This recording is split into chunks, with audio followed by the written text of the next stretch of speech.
Welcome to Headline to Heartline. At the threshold of a quiet room, one steady light can speak louder than a crowd. Tonight we'll move cleanly through the years, what happened, what's confirmed, and what remains unknown about Michael Schumacher, so you can separate signal from rumor without hearing the same thing twice. It has been almost 12 years since December 29, 2013. On that day in Méribel, France, Michael struck his head on a rock while skiing and suffered a traumatic brain injury. He underwent emergency surgery in Grenoble, spent months in a medically induced coma, then moved to a rehabilitation clinic in Lausanne. In September 2014, he returned to the family home near Lake Geneva for long-term private care. That sequence is undisputed. Here is what reliable sources have said about his clinical condition since. In 2016, during a court proceeding meant to correct false reporting, the family's lawyer stated Michael could not walk at that time. In 2021, his wife Corinna offered the most candid on-record description. Michael is here. Different, but he's here. Those two statements, 6 words from her, 1 careful line from a lawyer, remain the core of what we know. They tell us he lives at home, receives daily care, and that his abilities are not what they were before the accident. People often ask whether he can communicate verbally. The honest answer is that this has not been confirmed by the family or his medical team. Reports that he cannot speak, or that he communicates only with eye movements, circulate repeatedly but do not come from official sources. Friends have offered gentle glimpses, most notably Jean Todt, who has said he watches races with Michael, which suggests presence and connection, but does not define the specifics.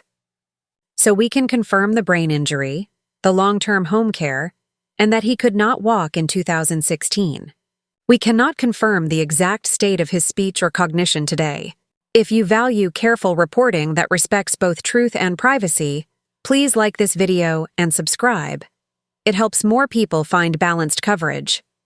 Across the years, there have been a few notable but narrow updates.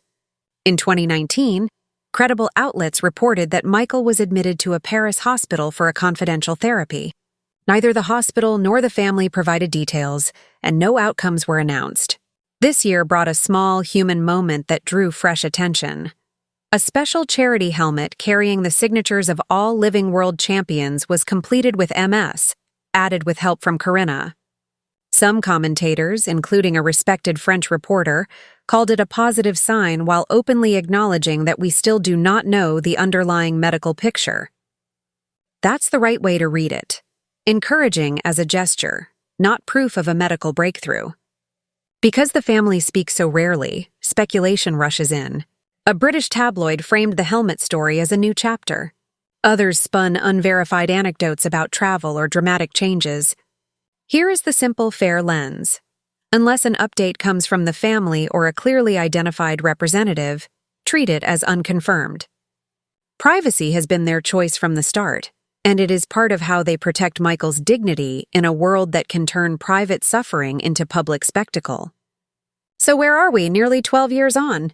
Michael Schumacher, 7-time world champion, lives at home under long-term care after a life-altering brain injury. It is confirmed that he could not walk in 2016. His wife says he is different but here. Occasional reports and visits from close friends hint at moments of connection. A charity helmet initialed with his wife's help offered a modest, hopeful sign this year. Beyond that, day-to-day details remain private.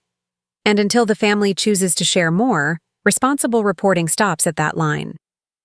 Thank you for spending time with me on this sensitive story.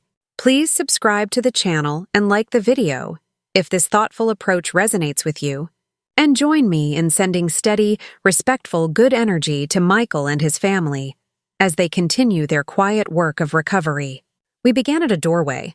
We leave it softly lit, a reminder that presence can still shine even when the room stays gently closed.